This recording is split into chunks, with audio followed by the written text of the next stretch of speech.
Dad, ನಾನು ಈ ತರ ಹೇಳ್ತೀನಿ ಅಂತ ತಪ್ಪು ತಿಳ್ಕೊಂಬೇಡಿ. ಅವ್ರ ಮನೆ ಸಮಸ್ಯೆಗೆ ನಾವ್ ತಲೆ ಹಾಕೋದು ಸರಿ ಇರಲ್ಲ. ಯಾಕೆ ಸರಿ ಇಲ್ಲ ಕನಿಕಾ? ಇಷ್ಟೆಲ್ಲ ಸಮಸ್ಯೆ ಮಾಡ್ತಿದ್ದಾನ ಅವನು?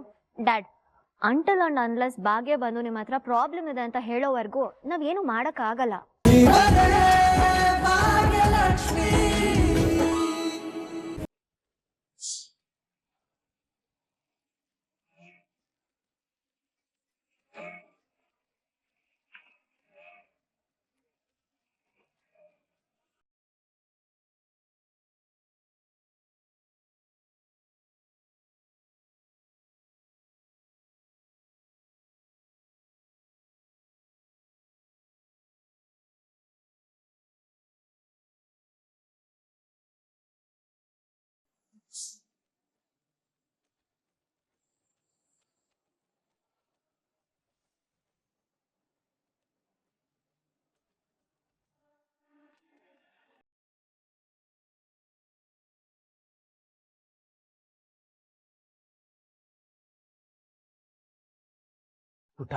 ಮಾತಾಡ್ಬೇಡಿ ಪಾಪ.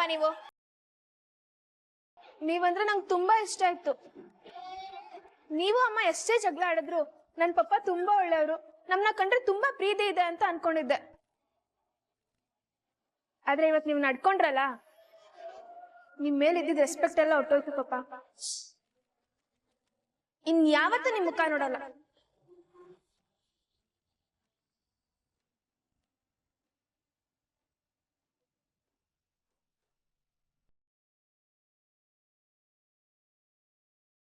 ಎಲ್ಲಿಗೆ ಹೋಗಿದೆ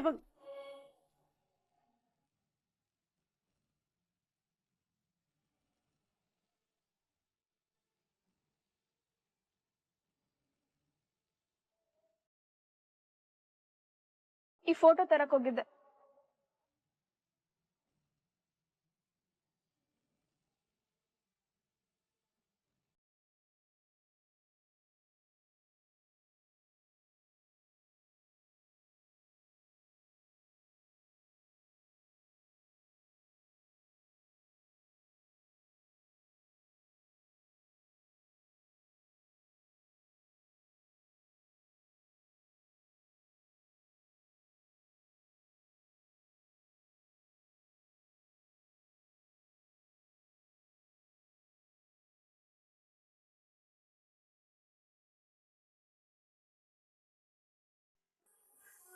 ನೆನ್ನೆ ನಾನು ಹೇಳಿದಕ್ಕೆ ಬೇಜಾರು ಮಾಡ್ಕೊಂಡಿದ್ದೀರಾ?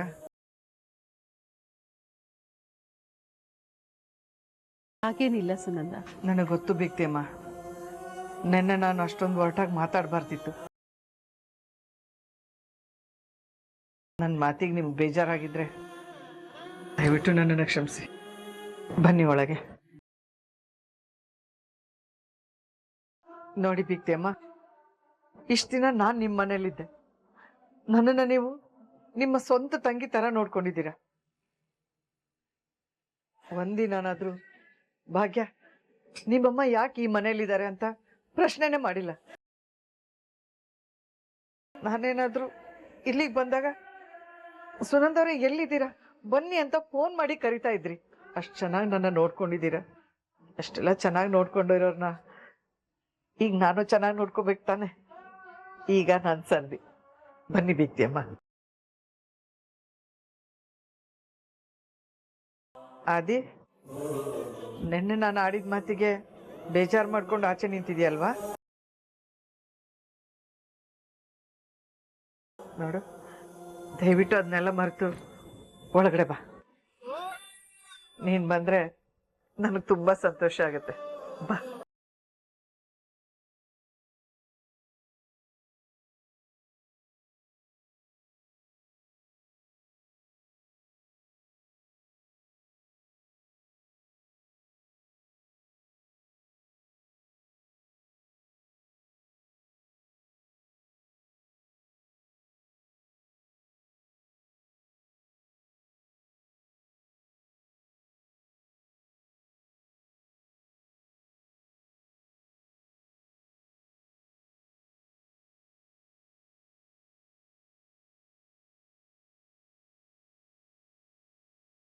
ಓಹೋ, ಏನೆಲ್ಲ ಒಟ್ಟಿಗೆ ಬಂದ್ಬಿಟ್ಟಿದ್ರಾ? ಏನಾದ್ರೂ ವಿಶೇಷನಾ? ವಿಶೇಷ ಏನಿಲ್ಲ ರೀ, ಎಲ್ಲ ಆ ತಾಂಡವ್ ಮಾಡಿದ ಕರ್ಮ. ಅವನ ಮನುಷ್ಯ ಅಂತ ಹೇಳಕ್ಕೂ ನಾಚಿಕೆ ಆಗತ್ತೆ ನಂಗೆ. ಯಾಕೆ ಸುನಂದ, ಏನಾಯ್ತು?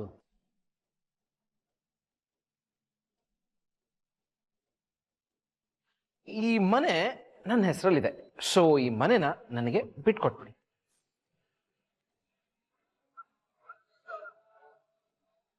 ಈ ಮನೆ ತಾಂಡವ್ ಸರ್ ಹೆಸರಲ್ಲಿರೋದ್ರಿಂದ ಅವರು ಸ್ಟೇ ತಂದಿದ್ದಾರೆ. ಈ ಮನೆಯಲ್ಲಿ ಯಾರು ಇರೋ ಹಾಗಿಲ್ಲ. ಈಗಿಂದೀಗ್ಲೇನೆ ಎಲ್ರೂ ಮನೆನ ಖಾಲಿ ಮಾಡ್ಬೇಕು.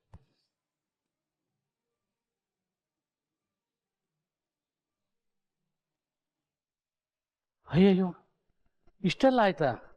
ನೀವು ಯಾರು ಏನು ಯೋಚನೆ ಮಾಡ್ಬಿಡಿ, ನೀವೆಲ್ಲರೂ ಇಲ್ಲೇ ಇರ್ಬೋದು. ನಮ್ಮ ಮನೆ ಚಿಕ್ಕದಿರ್ಬೋದು, ಆದರೆ ಮನಸ್ಸು ದೊಡ್ಡದು.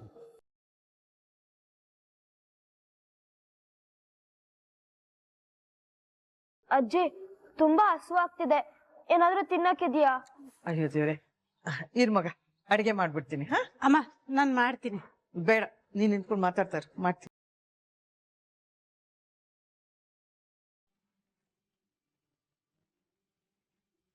ಭಾಗ್ಯ, ಸುಸ್ತಾಯ್ತಮ್ಮ? ಹಾಗೆಲ್ಲ ಏನೂ ಇಲ್ಲ ಅತ್ತೆ. ಹೇಗ್ ಮಗಳೇ ನೀನ್ ಇದನ್ನೆಲ್ಲ ಸಹಿಸ್ಕೊಂಡಿದ್ಯಾ? ನಾನೇನಾದ್ರು ನಿನ್ ಜಾಗದಲ್ಲಿ ಇದ್ದಿದ್ರೆ ಬೇರೆನೆ ಕತೆ ಆಗ್ತಿತ್ತು. ಆದ್ರೆ ನೀನು ಗಟ್ಟಿಗಿತ್ತಿ ಎಲ್ಲಾನು ಎದುರಿಸಿ ನಿಂತಿದ್ಯಾ. ಅದೇ ಖುಷಿ ನೋಡು ನಮ್ಗೆ. ನಿನ್ನಿಂದ ಕಲಿಯೋದು ತುಂಬಾ ಇದೆ ಮಗಳೇ. ಅಯ್ಯೋ, ಆ ಥರ ಎಲ್ಲ ಏನೂ ಇಲ್ಲ ಅತ್ತೆ. ಖಂಡಿತ ಇದೆ ಮಗಳೇ. ನೋಡು, ಬಾಯ್, ಬಾ ನೀನು.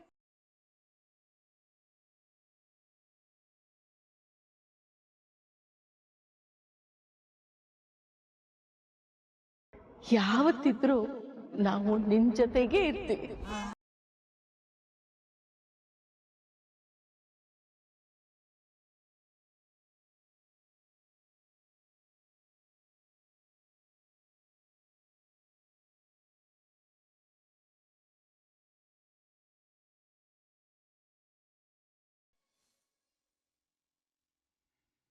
ಡ್ಯಾಡ್, ಇದೊಂದ್ಸಲ ಚೆಕ್ ಮಾಡಿ.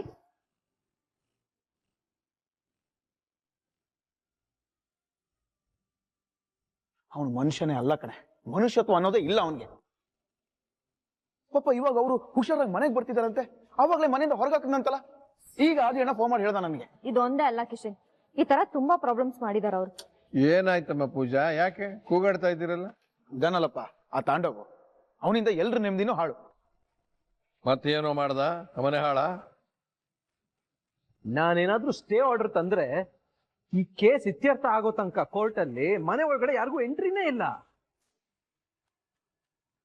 ಪೊಲೀಸ್ ಅವ್ರು ಬಂದು ನಿಮ್ಮನ್ನೆಲ್ಲ ಮನೆಯಿಂದ ಹೊರಗೆ ಹಾಕಿ ಮನೆಗೊಂದು ಸೀಲ್ ಹೊಡೆದು ಕಳಿಸ್ತಾರೆ. ಯಾವ್ದಕ್ಕೂ ನೀವೆಲ್ಲ ಬಟ್ಟೆ ಪ್ಯಾಕ್ ಮಾಡ್ಕೊಂಡು ರೆಡಿ ಆಗಿದ್ಬಿಡಿ. ನಾನು ಇಷ್ಟರಲ್ಲೇ ಬರ್ತೀನಿ ಕೋರ್ಟ್ ನೋಟಿಸ್ ತಗೊಂಡ್ಬಂದು ಈ ಮನೆಗೆ ಸೀಲ್ ಹೊಡೆಯೋದಕ್ಕೆ. ಅದಾದ್ಮೇಲೆ ಎಲ್ಲರೂ ಕೇರ್ ಆಫ್ ಫುಟ್ಪಾತ್.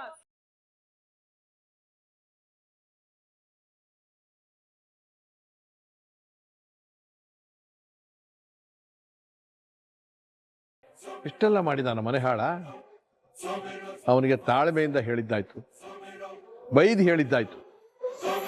ಇಷ್ಟೆಲ್ಲ ಹೇಳಿದ್ಮೇಲೂ ಅವನು ಕೇಳ್ತಾ ಇಲ್ಲ.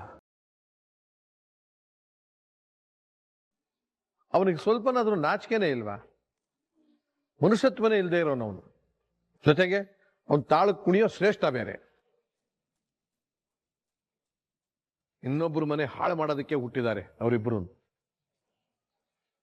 ಸ್ವಂತ ಅಪ್ಪ ಅಮ್ಮನ ಮೇಲೆ ಕಾಳಜಿ ಇಲ್ಲದೆ ಇರೋನು ಈ ಭೂಮಿ ಮೇಲೆ ಏನು ಹುಟ್ಟಿದಾನೋ? ಇವನಿಗೆ ಒಳ್ಳೆ ಮಾತಿನಲ್ಲಿ ಹೇಳಿ ಸಾಕಾಗಿದೆ. ಇಬ್ಬರನ್ನು ಜೈಲಿಗೆ ಹಾಕಿಸ್ತೀನಿ. ಈ ತಾಂಡವನಿಗೆ ಪೊಲೀಸ್ನವ್ರ ಕೈಲಿ 4 ವರ್ಷದ್ರೇನೆ ಬುದ್ಧಿ ಬರೋದು.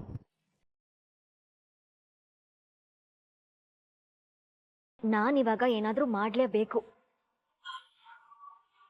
ಡ್ಯಾಡ್, ನಾನು ಈ ತರ ಹೇಳ್ತೀನಿ ಅಂತ ತಪ್ಪು ತಿಳ್ಕೊಂಬೇಡಿ. ಅವ್ರ ಮನೆ ಸಮಸ್ಯೆಗೆ ನಾವ್ ತಲೆ ಹಾಕೋದು ಸರಿ ಇರಲ್ಲ. ಯಾಕೆ ಸರಿ ಇಲ್ಲ ಕನಿಕಾ? ಇಷ್ಟೆಲ್ಲ ಸಮಸ್ಯೆ ಮಾಡ್ತಿದ್ದಾನ ಅವನು? ಡ್ಯಾಡ್, ಅಂಟಲ್ ಅಂಡ್ ಅನ್ಲೆಸ್ ಭಾಗ್ಯ ಬಂದು ನಿಮ್ಮ ಹತ್ರ ಪ್ರಾಬ್ಲಮ್ ಇದೆ ಅಂತ ಹೇಳೋವರೆಗೂ ನಾವೇನು ಮಾಡಕ್ಕಾಗಲ್ಲ. ಅವಳು ಬಂದು ಹೇಳಿದ್ಮೇಲೆ ಬೇಕಾದ್ರೆ ಏನಾದ್ರೂ ಆಕ್ಷನ್ ತಗೊಳ್ಳೋಣ ಡ್ಯಾಡ್. ಆಮೇಲೆ ಕೇಸ್ ಏನಾದ್ರೂ ಕೋರ್ಟಿಗೆ ಹೋದ್ರೆ ನಾವೇನಾದ್ರೂ ಡಿಫೆಂಡ್ ಮಾಡ್ಕೊಳಕ್ ಆಗಿಲ್ಲ ಅಂದ್ರೆ ನಮ್ಗೆ ಪ್ರಾಬ್ಲಮ್ ಅಲ್ವಾ? ಫಸ್ಟ್ ಆಫ್ ಆಲ್ ನಾವು ತಾಂಡವ್ ಐಡಿಯಾ ಮೇಲೆ ಇನ್ವೆಸ್ಟ್ ಮಾಡಿದೀವಿ. ಅವ್ನು ಏನಾದ್ರೂ ಕೇಸ್ ಹಾಕಿ ಕೇಸ್ ಸ್ಟ್ರಾಂಗ್ ಮಾಡ್ಬಿಟ್ರೆ ನಮ್ಮ ಕಂಪ್ನಿ ಇಮೇಜ್ ಡ್ಯಾಮೇಜ್ ಆಗುತ್ತೆ ಡ್ಯಾಡ್. ಅದಕ್ಕೆ ದುಡುಕ್ ನಿರ್ಧಾರ ತಗೊಳ್ಳೋದು ಬೇಡ ಅಂತ. ನೀನ್ ಏನೇ ಹೇಳು ಕನ್ನಿಕಾ, ನಾನು ಮಾತ್ರ ಅವನು ಸುಮ್ಮನೆ ಬಿಡೋದಿಲ್ಲ.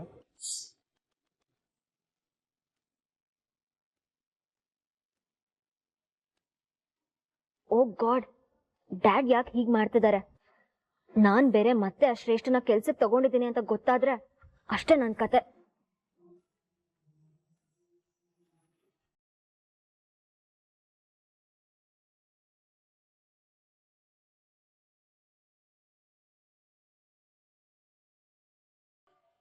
ಮಾವ, ನೀವ್ಯಾಕೆ ಕಷ್ಟಪಟ್ಕೊಂಡು ಇಲ್ಲಿ ಬರಕ್ ಹೋದ್ರಿ? ಅಲ್ಲೇ ಇರ್ಬೋದಿತ್ತಲ್ವಾ? ತಾಂಡವ್ ಅವ್ರಿಗೆ ಕೋಪ ಇರೋದು ನನ್ನ ಮೇಲೆ ಮಾತ್ರ. ನಿಮ್ಮನ್ನೆಲ್ಲ ಕಂಡ್ರೆ ಅವ್ರಿಗೆ ತುಂಬಾನೇ ಪ್ರೀತಿ ಇದೆ. ಅಲ್ಲೇ ಇದ್ದಿದ್ರೆ ಚೆನ್ನಾಗೇ ನೋಡ್ಕೊಂಡಿರೋರು. ನೀವಿಬ್ರು ಈ ನಿರ್ಧಾರ ತಗೊಂಡು ಸುಮ್ಮನೆ ಇಲ್ಲಿ ಬಂದು ಕಷ್ಟಪಡ್ತಿದ್ದೀರಾ ಅಂತ ನನ್ಗೆ ಅನಿಸ್ತಾ ಇದೆ. ಏನು ಹೇಳ್ತಾ ಇದ್ದೀವಿ ಮಗಳೇ ನೀನು? ನಮ್ ಕಷ್ಟನ? ನಮ್ಗಿಲ್ಲಿ ಯಾವ ಕಷ್ಟನೂ ಇಲ್ಲ. ಹಾಗೆ ಅನಿಸ್ತಾ ಇದೆ. ನಿನಗೆ ಹಾಗೆ ಅನಿಸ್ತಾ ಇದೆ ಅಷ್ಟೇ. ಹಾಗೆ ನೋಡಕ್ ಹೋದ್ರೆ ನಾವು ಖುಷಿಯಾಗಿ ಇದ್ದೀವಿ. ಬೀಗ್ರು ಸಿಕ್ಕು ತುಂಬಾ ದಿವಸ ಆಗಿತ್ತು ನೋಡು. ಇನ್ನು ಹರಟೆ ಹೊಡಿಯೋದೇ ಕೆಲಸ. ನನಗೂ ಒಬ್ನೇ ಇದ್ದು ಇದ್ದು ಬೇಜಾರಾಗ್ತಾ ಇತ್ತು. ಇವಾಗ ದಿನ ಪೂರ್ತಿ ಹರಟೆ ಹೊಡೆಯೋದೆ. ಭಾಗ್ಯ, ನೀನು ನಮ್ಮ ಬಗ್ಗೆ ಏನು ಯೋಚನೆ ಮಾಡ್ಬೇಡ. ನಾವು ಆರಾಮಾಗಿ ಇರ್ತೀವಿ.